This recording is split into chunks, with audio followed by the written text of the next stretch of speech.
Ah, okay.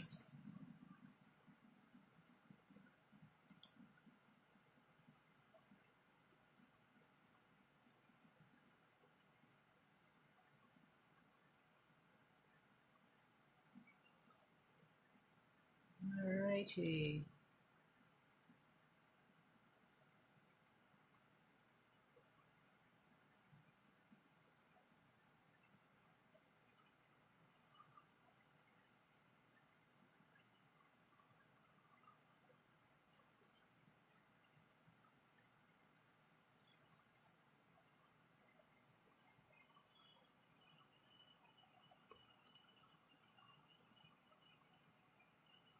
Hi, Donna.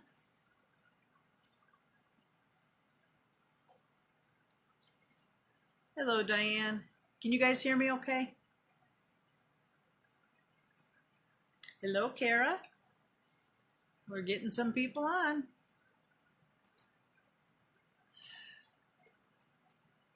Hey, Nancy.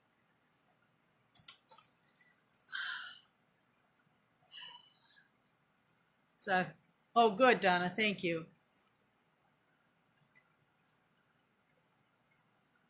Hi, Gail.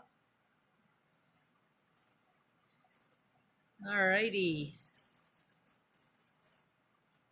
I'm gonna wait just a minute or so and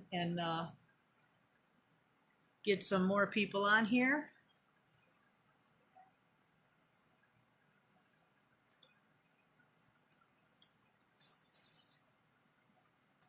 Hello, Ruth Ann.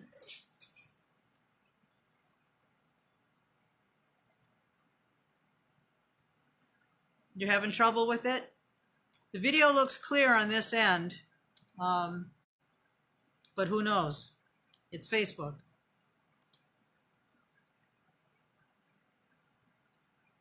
All right. Yes, my fridge is fixed. Thank you, Ruth Ann.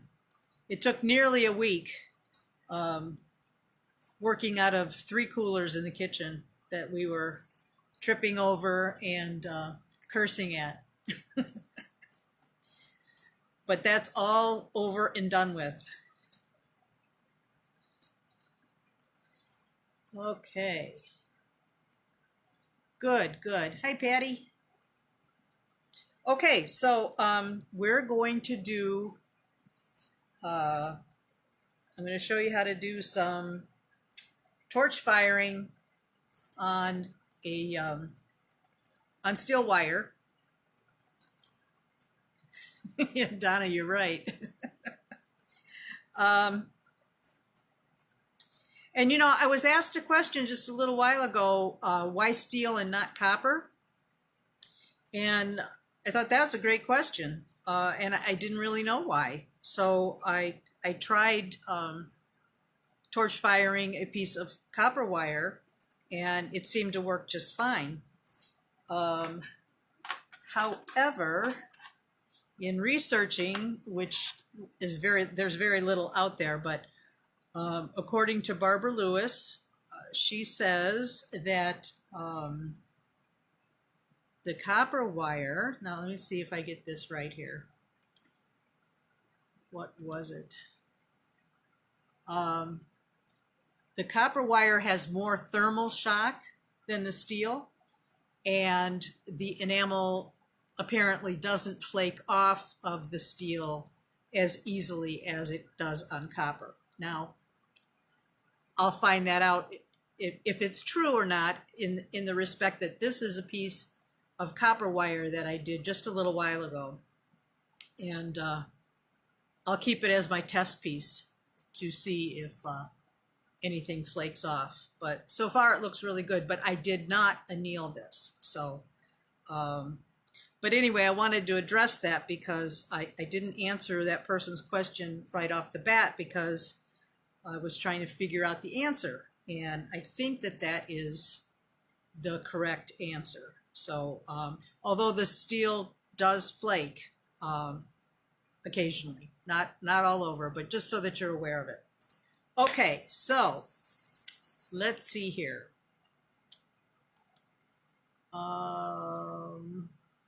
Hello to everyone who's just joined us. I wanted to show you some pieces first. I've kind of moved down my work table a little bit because I have this torch on the clamped onto the table, and it's kind of like in my way in my natural space here. So, and I also have a new holder for my cell phone, so I will be adjusting that as well from time to time so that you can see what I'm doing here. Okay, so let me flip the camera down here a little bit. And I've got kind of a mess here on my board. But I've got the project that I featured, the necklace, right here. And then a pair of earrings that kind of go with that. There we go. And then just some random pieces that I did in some other colors. This was the copper wire. I'm going to try to remember that one. And then just some different colors. The shapes are fairly the same except this one. This one's a little different. But different sizes, different configurations. This one is a piece that chipped pretty bad right here, if you can see that. You can fire these though and try to repair that. All right, so I'm going to set this aside. And hey, Chrissy. Okay, where do I begin here? All right. This is the steel wire that I'm talking about. It comes in smaller packages. You don't have to buy anything this big. But one good thing about the steel is that it's affordable. It's a lot cheaper than the copper wire.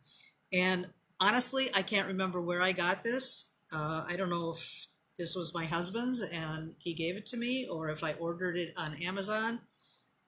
I honestly am drawing a blank on where I got it, but I know that you can get these at you can get this at hardware stores, and you can buy it on Amazon. You can buy it in a big pack like this, or they just sell small packages, like on carded packages, so you can buy it that way as well.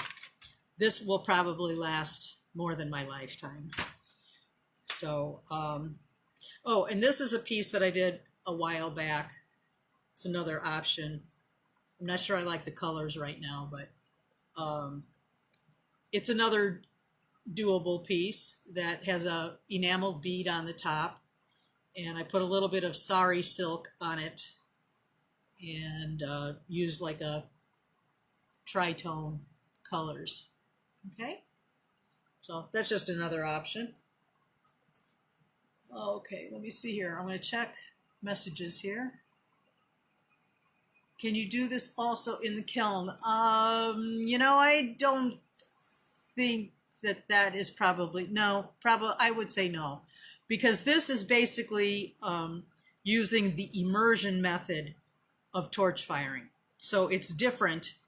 By immersion, it means that you're putting your piece directly into your can of enamel and dredging it, and then taking it out, tapping the excess off, and then holding it in the fire. So it's not like you are sprinkling the enamel on. You would get a tremendous amount of waste if you tried to do that, and probably not really good coverage either. Just a whole different method. Yes, Donna, you don't use galvanized steel, okay? This is annealed steel wire. That's what this is. You do not want galvanized. Okay, thanks for bringing that up. Is the wire 19 gauge or 16? Honestly, I don't know, but I would say it's probably, to me, in my hand, it feels more like 14, what I have here. So this copper wire I have is 14. And I would say it's pretty darn close to to the 14. I would say it is. But without using my wire gauge, I really can't tell. And I don't have that right handy. But I would say you could probably do 14, 16, or 18, depending like how you're wrapping it up. So I think that will do. Is it the same as baling wire? It may be, Chrissy. I'm not sure if that's what baling wire is, but I'm not sure. I'll try to find that out and give you an answer later on, okay? All right. Ace Hardware sells it, maybe Harbor Freight. Okay. Yeah, it shouldn't be a difficult thing to find. It really shouldn't. So I kind of started off a little bit weird here. So I just want to say hi to everybody, and I'll show you the things that I have set up here. You will need a pair of inexpensive long nose pliers. These I got from Harbor Freight, and I think they were like $3. They're wonderful. I have a bunch of pairs because I use them for lots of different things. You will need some heavy duty wire cutters. Any wire cutter for this application or for this technique is fine. Not your jewelry pliers or cutters. Don't use those. This wire is much too thick and harsh, and you will ruin your pliers. So you just want a standard wire cutter, heavy duty wire cutter for the steel wire. Okay. You will need a pair or so of maybe flat nose or chain nose pliers. I tend to like the flat nose because they give me a little bit more space up here while I'm bending the wire. You might, if you have these, you could use the double cylinder baling pliers, or you could use the wrap and tap step pliers. Those will work. But your fingers are really good too for forming the wire. This is a very organic technique and look. I should say look more likely. And so you don't necessarily have to have perfect circles. They are kind of funky, just designed just kind of, I don't know, haphazardly almost, I would say. But you do have to kind of tie your ends of the wire, wrap them up a little bit so that it stays together when you're torching them. Okay, so you get kind of knobby little areas too, but it's actually, I think, a kind of a cool look. I just tried, let me see. Well, I don't want to say I just tried it. I made a thinner one just a little while ago, and it's okay, but it's just it doesn't have as many wraps of wire around it. So you can kind of play around with this stuff. The annealed wire is very dirty. This stuff is very, very dirty. So your hands are going to get black. You might want to keep some wet wipes around when you're doing this, or if you don't care, you just don't be touching good stuff with your dirty hands, I guess. So anyway, so I'm going to take my cutters and just cut a little piece off, and I'm just going to do this. Put this down here a little bit. Just going to form a circle. Actually, I should have left it on the spool. This is a little bit shorter than I wanted. But just to form one with my fingers, I was just going to show you that way. And so I've just kind of bent that over. And I'm going to take my pliers and just wrap that around the loop. Let me get rid of those. There we go. I'm going to wrap that around the loop just so that it stays securely on there. I don't know if you can see that very well, but I'm going to cut off the excess. Okay, like that. I should have a white background. Maybe you can see that. All right, and now I'm going to take this other piece.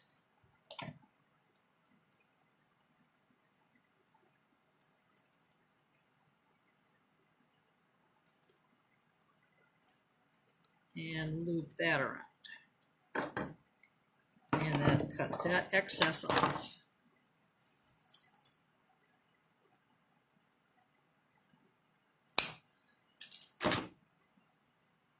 Okay, so it's just nothing fancy. Okay. You want to make sure that you don't have really sharp edges. Well, they're going to be sharp, but you don't want them poking out any farther than the wire that's next to them, if you can. You might just need to tweak it a little bit. Just cut off those little points because they will stick out of the enamel a little bit. All right, well, that's not great. But this is only one wrap, and I really should have probably made it a few. I'm going to leave my wire on the spool for this next one. And I'll show you with the double cylinder pliers too. It will form. These make a more perfect circle if that's what you're going for.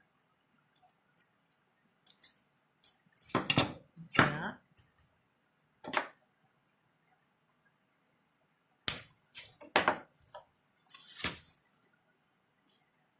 And you can pull it out a little bit, kind of stretch it a little, just to make it a little bit off-centered, which is kind of a nice look.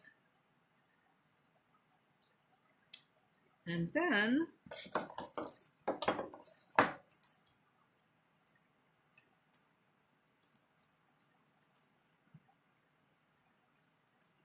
pull this wire over. There's no magic way to do it.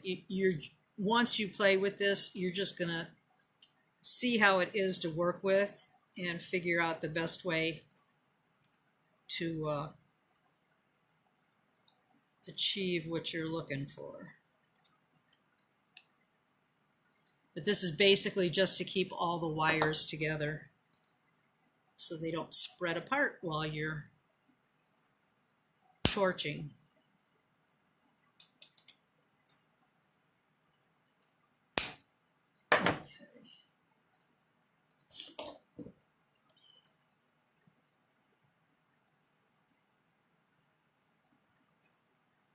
Okay, so here's my paper.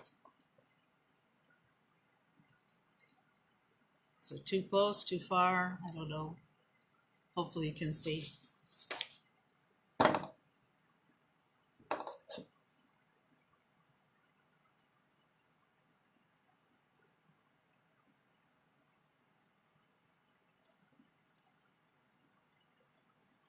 Okay, so any questions at this point? We're basically just trying to make a shape and then tuck the wires in so it all stays together before we torch fire it. Now you can see the three wires there.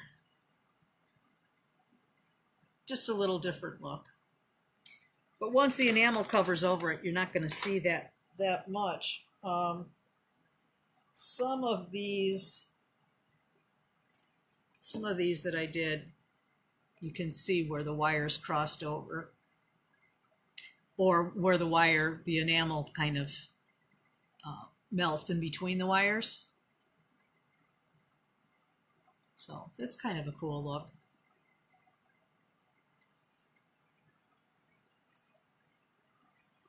Patty says, I can see making some ornaments with this. Yeah, you definitely could. However, keep in mind that you have to dunk these in the cans of enamel. So it depends on the size of your enamel jars. You know, I mean, I usually keep my enamels in, I would say, I think these are the 8-ounce tins. This is a bigger one. I don't know, maybe it's 12 ounces. I don't know. But I only have my clear and my white in these large cans because I use them a lot. So I always have a lot of enamel in those two colors. But some of the other ones, you know, I don't have that much enamel in there. And the larger container that you put your enamel in, the less depth you have of enamel for the immersion technique. So, you know, that's a consideration too. So if you don't know what I'm talking about by the immersion method, I will show you in just a minute. But want to make sure your enamels are a little bit loose. That sometimes they can get packed. They settle and they get kind of packed, so that when you're dipping your stuff in, you're not getting into the enamel powder as easily to dredge it. And timing is really important when you do that, because the enamel has to be pretty much red hot when it goes in, and you have to be able to move that enamel around, you know, to get it coated really well. So you want to make sure that your enamels are not packed tightly in there before you use them. Okay, so I guess my point was, with the cans,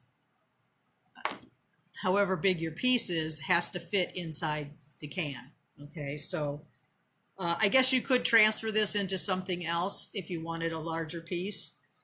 But there again, you want to make sure you have enough enamel to cover it. Okay. All right. We are using annealed steel, Debbie. And, you know, I don't know why we don't get notified either. I've signed up for things to get notification on demos too, or videos, whatever, and 9 out of 10 I don't get. So that's a Facebook thing. I don't know why, and I'm sorry for that. But you know, these are always Wednesday at 2:30. I know it's a busy life. It's hard to remember everybody's stuff. But you know, it's a Facebook thing, so there's nothing much else I can say about that. It's called tie wire, Chrissy. Okay, there's probably a few different names for it, but yeah, that sounds good. That sounds good. Okay. All right, so I wanted to make a few of these up ahead of time, so that way when I am torching, you're not going to be able to hear me so well, because I'm using a hothead torch in a canister, gas can. This is great if you don't have any other, like a lamp working torch. I do have that because I do lamp working, and I primarily use the lamp working torch when I enamel, now that I have that. But when I first started, I wasn't lamp working, and I bought this setup, and it works fine for this immersion method. This is what I learned on. And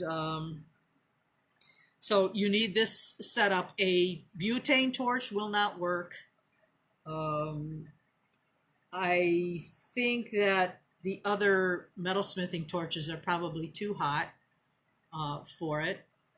I could be wrong on that, but I don't think that that they work so well with this method. So I will walk you through the process here. I do have a couple other enamel videos that I show this setup on. This is just slightly different in the respect that we're not working off of a mandrel. I'm just using my pliers to hold on to the piece. And we are going to be putting the piece in my crock pot, which is right there. And in my crock pot, this particular crock pot has what's known as annealing bubbles. They are, I don't know if you can see that, they're just little tiny round spheres of, I don't know what kind of material it is, but they hold the heat. But if you smash one between your fingers, they just kind of turn into a powder. So they're kind of strange, but they're actually called annealing bubbles, or you can use vermiculite.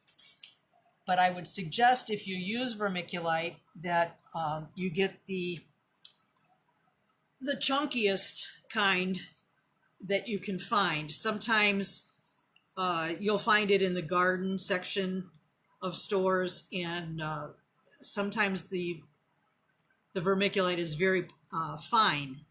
And if you put your hot enamel piece into the vermiculite, or even into the annealing bubbles for that matter, too hot, if the piece is still I guess not well, it's wet, I guess, until it cools off just slightly. If you put that in the pot, all that stuff will stick to your wet enamels, and that's not good, because then you'll have little pits and marks all over your enamel, and you don't want that. So you just have to, after you take it off of the flame, you just hold it for a minute or less, maybe count to 20 or something, and then put it in the crock pot. So that way the enamel's not as fluid, and the chances of sticking are much less. There is also a third option that I'm aware of that you could use, and that is fiber blanket. If you don't have, these are all things you have to purchase. You know, you can't really get away from it, but you can choose what you think would work best for you. You can buy a piece of the fiber blanket. Maybe it's $10, I don't know, for a piece maybe about this size. And what you do is, once your piece has come off the flame, you still give it like 10-second cooling, and then you would lay it on one half of the fiber blanket, and then cover it with the other half, and that will keep it warm, and it will cool down normally. Well, I wouldn't say it. You leave it to just cool down normally, but it's a more gradual cooling with less chance of thermal shock. So there you go on that. All right. So that's another option.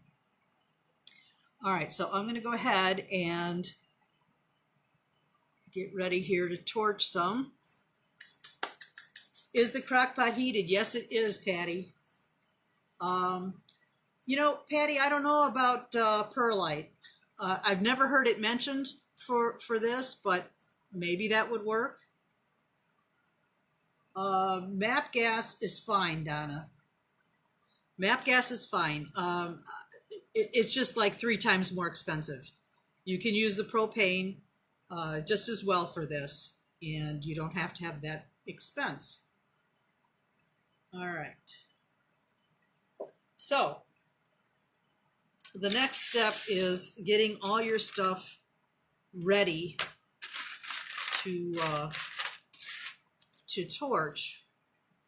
And so if you are, well, what I normally do is, when I'm doing normal immersion method, I would have a glass jar, a water glass jar, with my mandrels in it on my right-hand side, because I'm right-handed.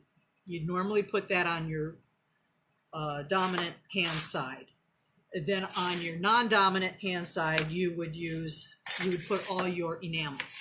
So that way you can have your torch or your mandrel in this hand, your enamels in this hand, and you're ready to immerse the hot object into the enamel immediately.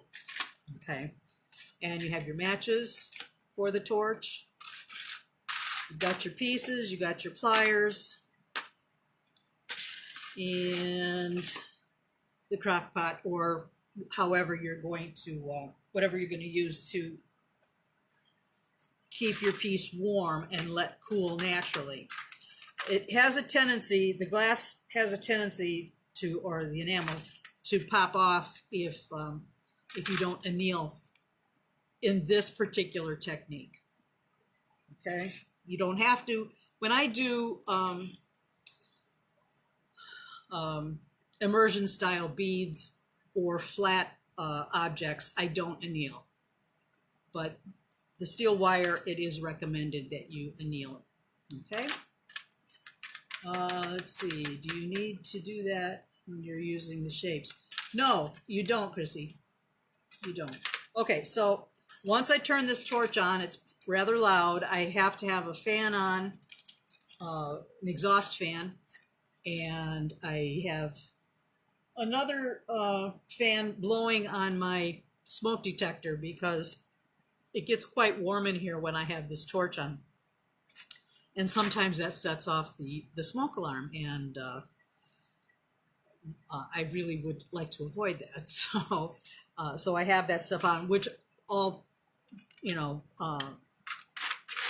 provides extra noise, background noise here. So, but this is extremely loud once this gets going.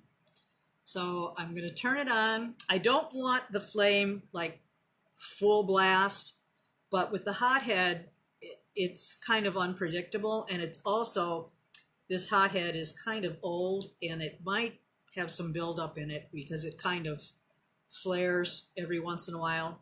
So I'm going to try to get the flame under control, but hopefully you can see all of this. Turn it that way. All right. All right, so here we go. So I have my matches, and always light your torch, the hothead, from the lower lip of the torch head, because the gas will be blowing out from it, and you're going to blow out your match. So you always want to put that match at the lower lip of the torch head and blow out your match.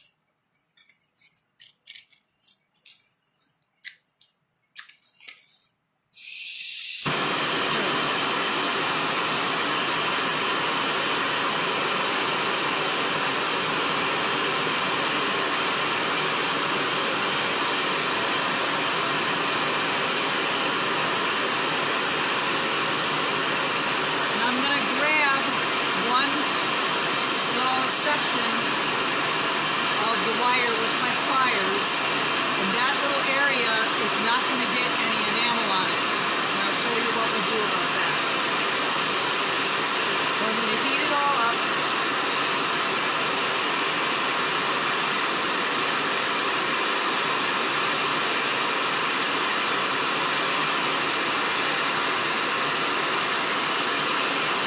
You see how it's glowing? That's what you want. Red hot. Now dump. See we got the enamel on there?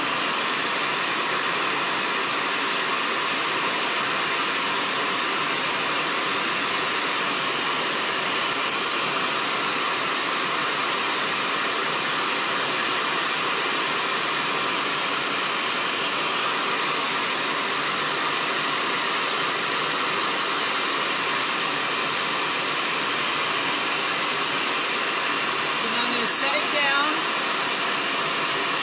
and reposition my pliers.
Okay, now I'm not going to stick this, I'm not done with this piece, okay? What I want to do is show you,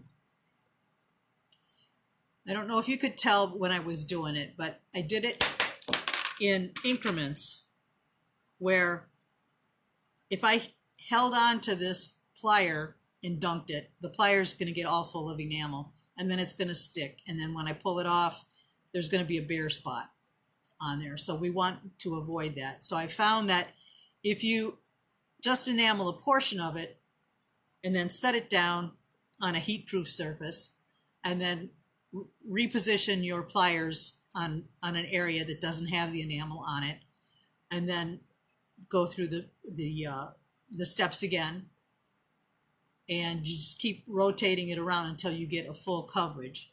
I try to just keep that heat off of the tip of the pliers as much as possible. Okay, so this can be put back in the flame again. It won't hurt anything. But generally, when you're reintroducing a piece that's already been enameled, you will always want to hold it high into the warmth of the flame. You can't see where I'm at here, but say the torch head, where's the torch head? Oh, I'm not down far enough. Oh no, I'm right there. I passed it up. Okay, so here's the torch head right here. You want to hold it way out here in the heat where it's just warm, not as hot as it is real close. So you warm it up and then you start to bring it in and bring it in till you get closer into the fire again. That helps eliminate enamel shock, the thermal shock, and have the enamel pop off. The cool thing about enamel, though, is that if stuff does pop off, you can generally save it, salvage it by heating stuff up again, heating the piece up again, and re-dipping it into the enamel, and it'll heal itself, basically. Okay, so this I put a coat of white on. You could either do like a base coat like a white or clear, and then put your colored enamel on top of that. Okay, so I'm going to check for any questions or comments, and then I will proceed with this piece. Debbie, you do not have to clean the wire before. That is the beauty of immersion method. You do not have to clean any of the metal, whether it's flat pieces, beads, wire. It can go in there filthy dirty, and the fire just kind of cleans that all up for you. And Brenda, I usually put, excuse me, 3 or 4 coats. It's just, you put it on till you get a good coverage. I mean, you don't want to overdo it. You'd be wasting your enamel. And sometimes if you put too much, it kind of runs down and gets kind of goopy looking. So you don't need to do that. But usually three coats is usually what I do, but sometimes a little bit more. Okay, all right, so what white am I using? I am just using 1055 is the opaque white. There's a ton of different whites, but this is what I call my all-purpose white, 1055. Okay, so I'm going to re-fire this piece. And also, I don't know if you can tell the discoloration on here. It gets a little bit crispy when you hold it too close to the flame. It can get a little burnt looking. Sometimes that works to your advantage on the project that you're working on, or with the color that you're working with. Sometimes a little bit of that looks kind of nice on there. Okay, so I am going to reintroduce this to the flame and dip it in a color and keep going. Now see, this is the piece, this is the copper wire that I did maybe an hour and a half ago, and I just picked it up and a large piece of enamel just popped off of there. So that's why we're going to stick with the steel wire as opposed to copper, okay? Although, in all honesty, I did not anneal this. But for that big section like that to come off like that, I don't know. I guess maybe I'll do another one and I'll anneal it, and then that'll probably be a more fair comparison. Okay, so, all right. Hey, Jennifer. All right, let's get repositioned here. With this torch, if you've not done worked with a torch like this, you have to straddle this canister. So leg on either side. This is in the middle.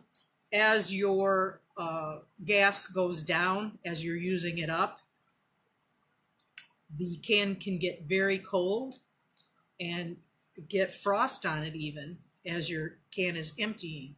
So don't be alarmed by that. You may not get as much flame out of that, so I would stop for a while. You could wrap the can up in a towel just to give it a little bit more warmth to try to get that gas pushed out of there. Or you could switch over to another tank, which I always keep an extra tank ready to go next to me, because as you're working with these, there's no gas gauge or anything on them, so you don't really know how much gas is really left in the can. So you can weigh them. Probably a good thing to do when you're first starting out with these cans, just to get a sense of how much you're working with. When you get the canister, when you buy it, weigh it, mark the weight on the can, and then you can mark the weight after you've used it for a while, and you can see pretty much what you've used up. You don't have to do it, but it's just an interesting fact. And excuse me, I think I'm gonna have to get a drink. The other thing is, like, when I'm doing classes or whatever, a lot of times I'll have 6 or 8 tanks going at a time, and I don't use up the whole canister, so I'll have lots of canisters that are only partially full, and I try not to waste it. Excuse me, just a minute. I'm going to go grab something to drink.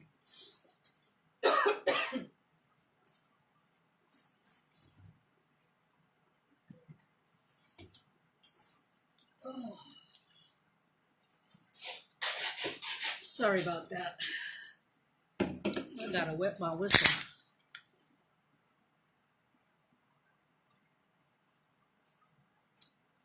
I don't really like to have stuff to drink around when I am enameling, because I don't want stuff to get in there, any enamel powder. So I'm going to cover that up with a piece of paper. Does the immersion method contaminate the enamel for other enamel work? Not really, except that's a very good point. There are times when you're using a mandrel that you get the burnt enamel on the mandrel, and the recommended method to remove that is, once you've removed your piece from that mandrel, you reheat it up, and then you're tapping it on the side, to remove the excess.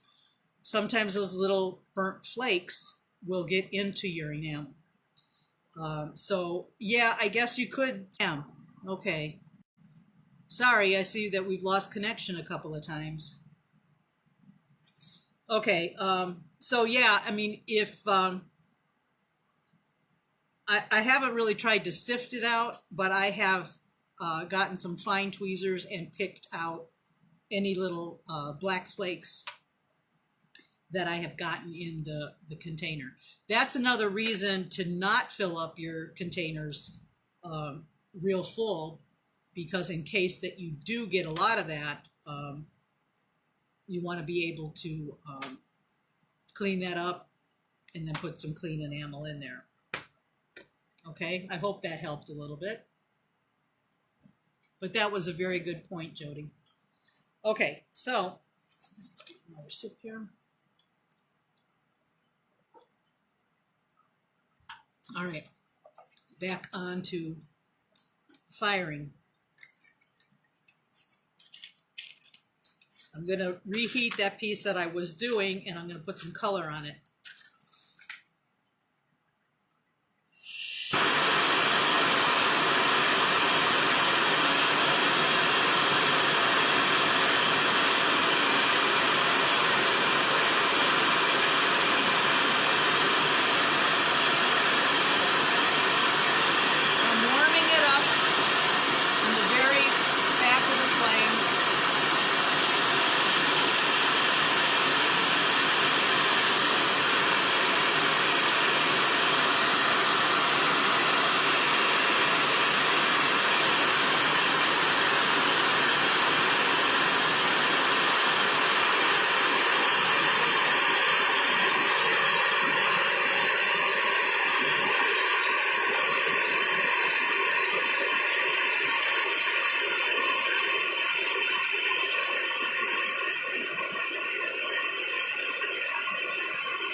Okay.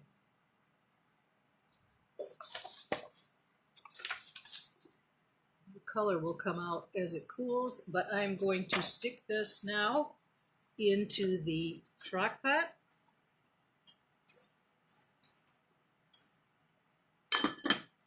And once I get all my pieces done for the day, you know, whatever I'm going to do, then I will shut off the crock pot and just let it cool off normally.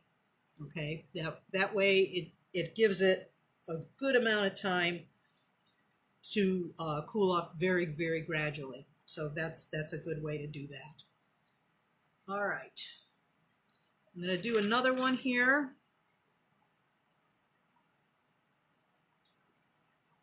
Let's see. Oh, and I wanted to do another copper one to see. Let's do another copper one just to see. I'm going to put that in the crock pot right afterwards.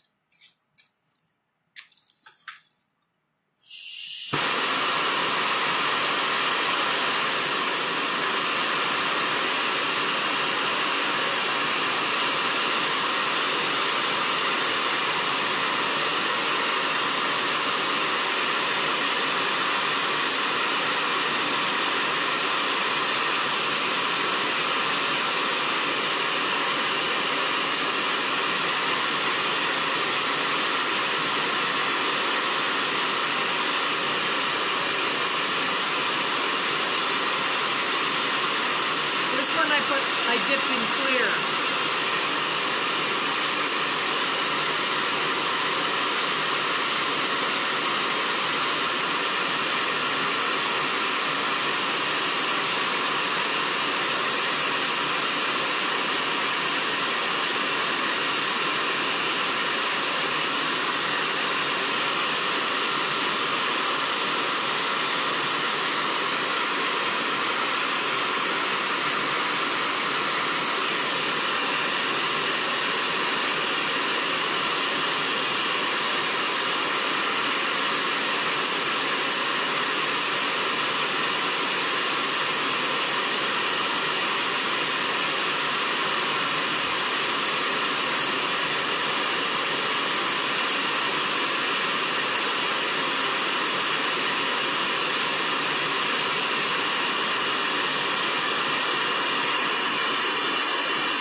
That was done.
Okay.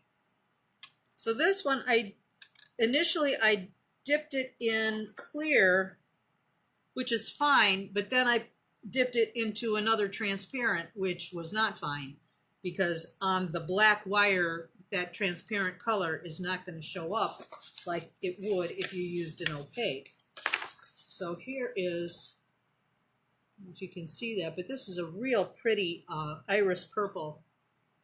And as the piece cools off, the color matures, but I'm going to put it in the crock pot right now. So that's the other test piece, is the iris purple, the test piece from the copper. Okay, let's see here. Can you always, okay, let's see. How long in advance do I heat up the crock pot? Probably a couple of hours. I mean, that's what I did this morning just to make sure that it was hot enough. Sometimes I forget, and that's not a good thing, because it does take quite a while for that to heat up. Good question, Diane. Okay, so I've got one wire, steel wire piece in there and one copper piece in the crock pot. Then I think I will try, I'm going to try this larger piece that I fired earlier. I'm going to warm it up in the heat, but then I'm going to mix it, I'm going to dip it in a couple of different colors and show you that. All right, so I should have my colors right in front of me that I want to use. And I see something flecked in here. Oh, that's a little bit of white enamel that got in here. That's the other thing, is keep your cans away from each other when you're dipping, so that you don't get any stuff flying in there. All right, sky blue is an opaque. The opaques, I mean, the transparents look great on a white background. So let's do that. We'll do some transparents. I'll stick this back in the white first and make it a little bit whiter. And then we will put some transparents on there. All right, so that's the thing when you have two cans. I mean, I have them marked on the outside, but, you know, it's kind of like you have to look at them, because I grabbed the clear by mistake on that last one. All right.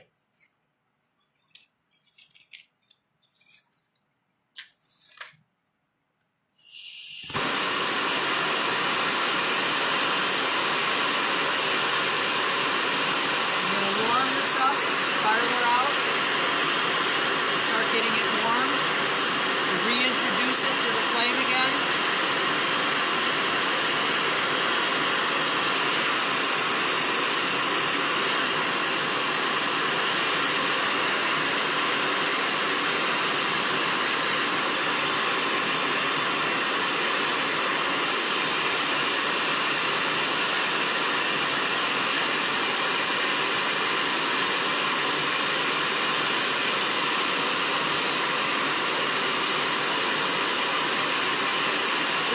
Talking about these flares with this torch head. It makes me wonder if there's some carbon or something in there that needs to be cleaned off.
Well, that was dumb. Turned it the wrong way.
Okay.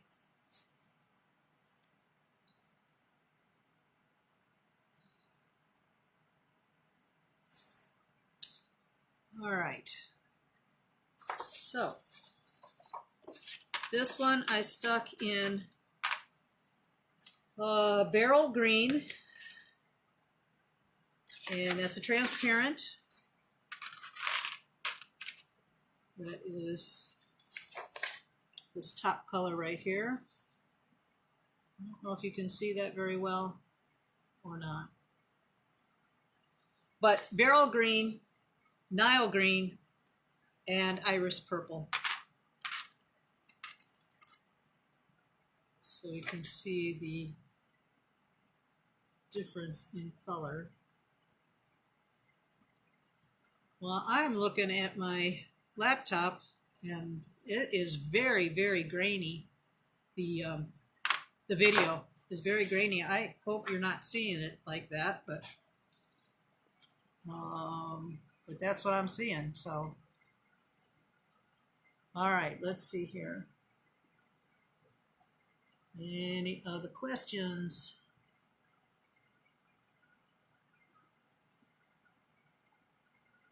Yeah, Donna, this is being recorded.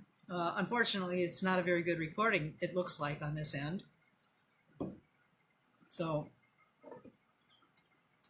any other questions as far as doing this technique? I mean, I think that's pretty cool. The colors, the color combinations are nice, you know, depending on what colors you use. The I think the white is the better choice for the background because of the dark steel, you know, but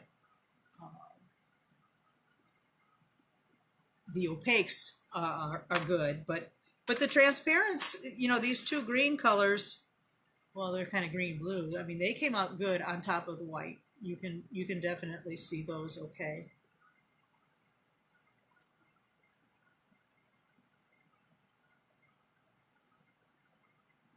Yeah, this video today is bad, but maybe it's with my mood too, because I feel very disorganized. I always, I mean, I probably say this every time I do a video.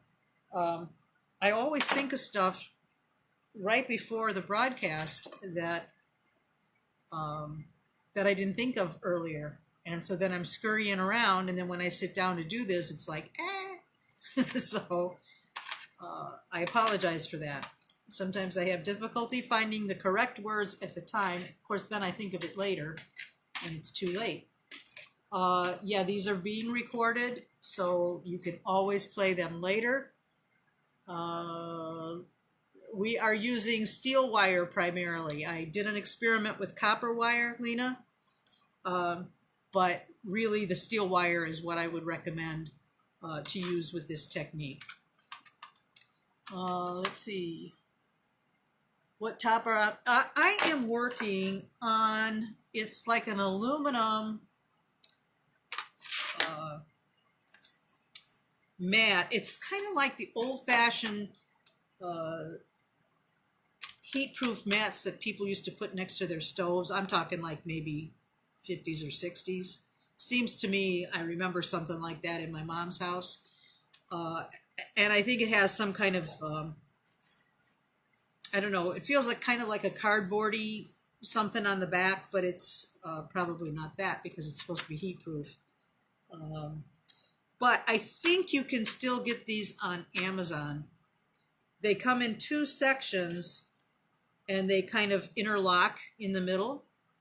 And then there's this little aluminum strip that goes over the top.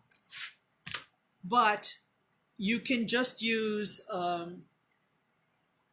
cookie sheet if you wanted to. The only thing with cookie sheet, the cheap ones, like I would say go to the dollar store and get a cheap rectangular cookie sheet, but they have that lip around the edge, and you can either pound that lip down right where you need to clamp on your torch, you know, because that lip will get in the way. You have to have that pretty much flat where you attach the angle bracket on here.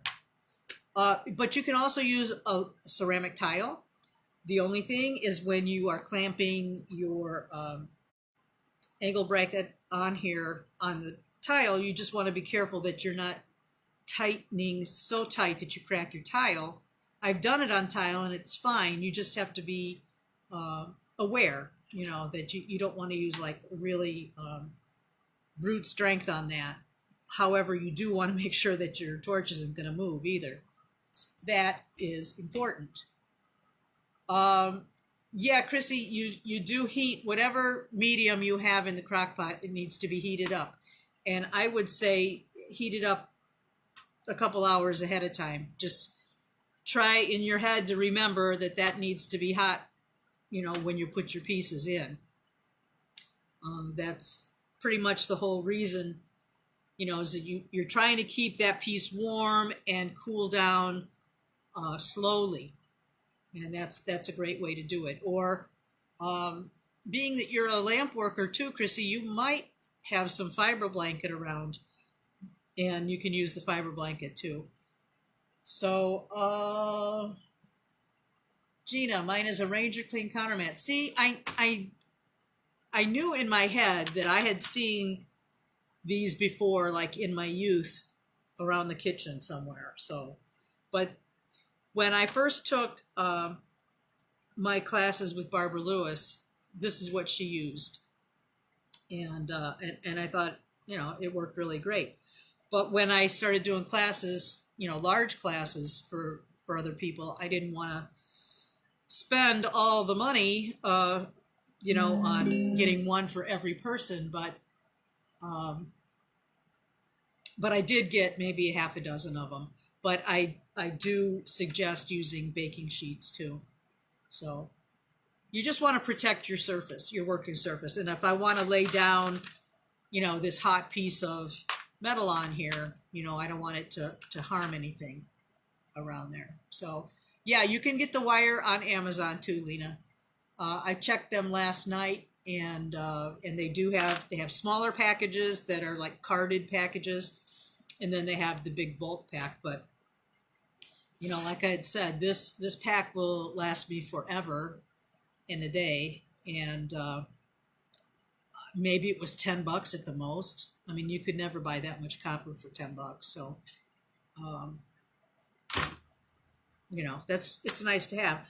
You could probably do other shapes. I just haven't come across anything else.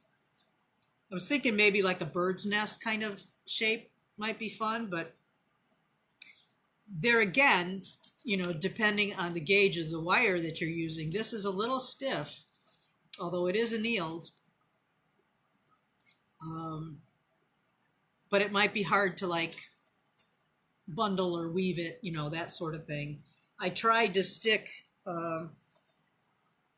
another piece of wire, like in the center. I was going to go for like doing an X or something within this circle, but I just got the one wire in, and I decided I didn't really like that. So, and then the wire chipped on this too. So I don't know. I mean, I did not anneal the first batch that I did of these. I had made these a few years ago, and I guess I annealed them because all the ones that I did a long time ago are just fine. There's nothing chipped off of these. So I'm thinking that the annealing is pretty important. So, all right. Donna.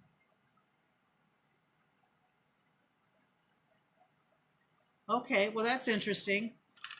Donna says she got a couple of these larger mats, 2 for $30, I guess, in the housewares section. Okay, that's good to know. That's good to know. I don't think I paid, I don't know. Maybe it was $10 or $12 for each one of these. But that's pretty much it as far as, I could do more, but it's basically just repetitions of what I just did. Excuse me.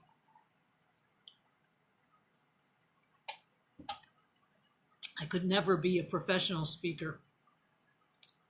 I don't know. As soon as I start yapping, I start getting uh, coffee. I don't know why.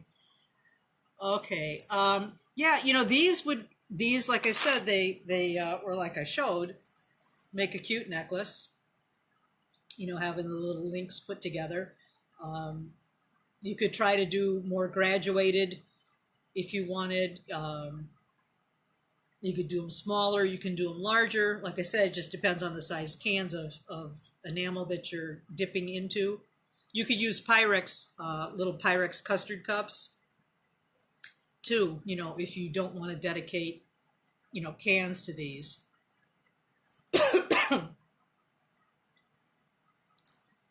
Okay.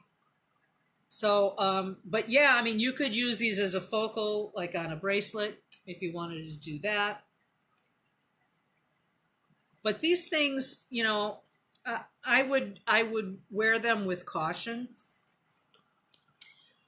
in the respect that I don't know how durable they will be long term. I mean, they're fun, but when I have worn these, I haven't worn them for a long time. There are some people now, a necklace, yeah, you would take this off, but some people never take off their bracelets or their rings, and I don't understand that, but I mean, to each his own.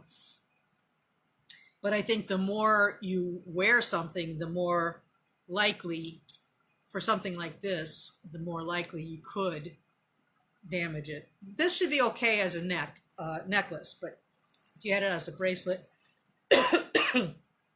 or even a ring, I don't think I'd even recommend that. So, Sunny, I had just done this one. Well, this is the one. This has some more colors in there where I just dipped it, just heated up that one section, dip it in the enamel, fire it, and then, move over to another section and introduce another color like that. Is that what you meant, Sunny?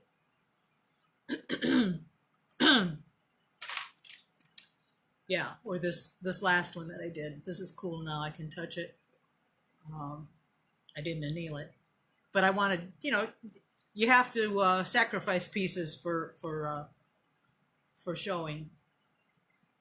This one I tried to just very gently twist the wire in here so I didn't have to make those knots, basically, is what they remind me of. This would be more fluid than having this little knobby thing where I wrap the wire.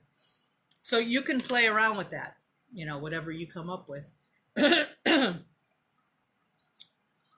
Cynthia, I do have a list, a handout made up already. I'm going to check over it before I put it on our group page, but it has a few resources of where to get things.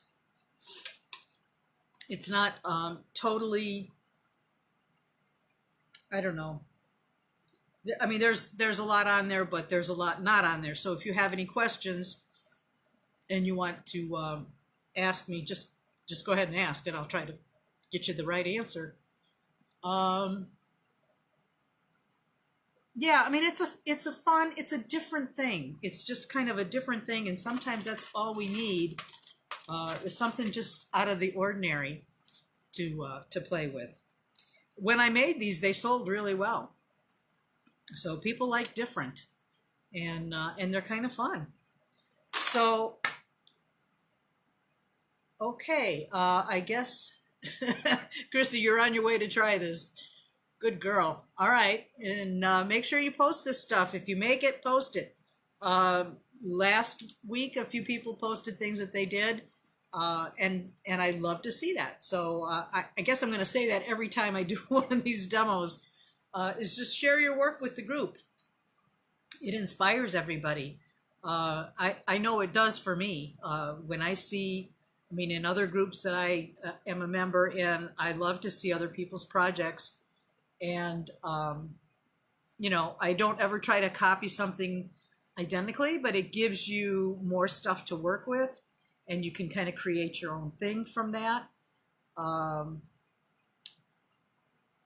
yeah, I mean, so definitely, definitely post your things. Next week, I'm going to do another holiday item. My friend Rhonda and I were talking because I've been kind of wondering what to demo every week. And she reminded me of these little snowmen that we made a few years ago with the enamels and using enamel paints. And I know there's probably some interest in that. Um, so I'm going to show you a brief uh, way of adding color to your enamels with paints. And there's a couple different kinds. And I really like the acrylic enamels. I got them on Thompson's website, Thompson Enamels website. And I'm pretty sure Jean Van Brederode can get them for you if they're not in her shop, or Barbara Lewis Painting with Fire. I've gotten them from her as well in the past. But I also more recently bought some watercolor enamels, and I am going to be experimenting with those a little bit more. The trouble with the acrylic enamels that I have found is they come in little tubes like paints do, like artist paints, and they dry out very, very quickly, and they're very expensive. So what I found that I do when I buy them is I bought, in the craft stores, they have these little paint pots, usually with acrylic paints for kids or whatever. There's like a little stack of maybe 6 of them. They're all hooked together. And you can buy those little paint pots empty. Now, whether you can get those at the craft store or you can find them on Amazon, you can usually find just about anything on Amazon. I would recommend, if you're going to go with the acrylic enamels, when you get them, I would squeeze them out into these little paint pots and, cover them with a little flip lid. They still will dry out, but that's less of a problem if they're in the paint pots than if they are in the tube, because once they are dry in the tube, what good are they to you? You can't get it out because it's in a tiny little tube. The tubes are about this big. So I would highly recommend transferring them over to a little paint pot, and then you can add some water to them. Distilled water is what I use. I don't know if it really makes a difference, but you can add a few drops of water to that and reconstitute them, and then they're still useful for a very long time, actually. So I don't know really comparison wise. I'm going to work on that this week. Comparisons of the acrylics to the watercolor enamels now that I have the watercolors too, and see what I think about them, and let you know next week. But this is what I'm going to do next Wednesday. I'm going to do these 2 little snowmen like this. Maybe I'll just fold the piece rather than try to do it on the chain. 2 little snowmen. They're very simple to do, and these are, this is like a 1-inch copper circle disc, and I enameled them in white enamel first, a couple of coats, 2 or 3 coats of the white enamel, and then I have a Potter pancake die of this snowman, but the original pancake die has a 3rd ball, snowball on the top, but I didn't like that look as much, so I cut his top ball off. So we just have the 2 sections like that, and I think he's cute just like that. So, but these are with the acrylic enamels painted on here. Okay, so that we'll do next week. And what I'm going to do is I will just draw this out, just trace this and put the template on the back page of the handout. So that way, if you want to cut out your own, you can. You know, if you just use some copper sheet, you know, you could do that way.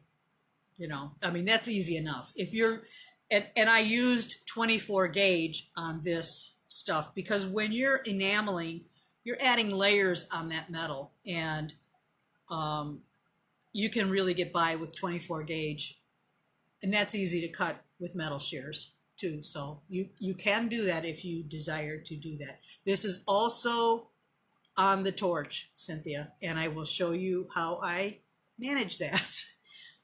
If I can find all my words properly. It's a little dicey, but it's doable, and it's fun. They're really cute. You could use these for lots of different things that don't have to be jewelry necessarily, but you can put them on packages or whatever, you know, or just have them hanging around just because they're cute, you know. So, okay. Yeah, two balls is the norm. I'm, you know, sorry. Three, it's like, what? It's like Cyclops there. Okay. Anyways, enough of that. Okay, so that's it for this week, you guys. Thanks for watching, being here with me. And I will post the handout in just a couple of minutes. And then, like I said, if you do anything, post it in the group page, and see you on Facebook. Take care, guys.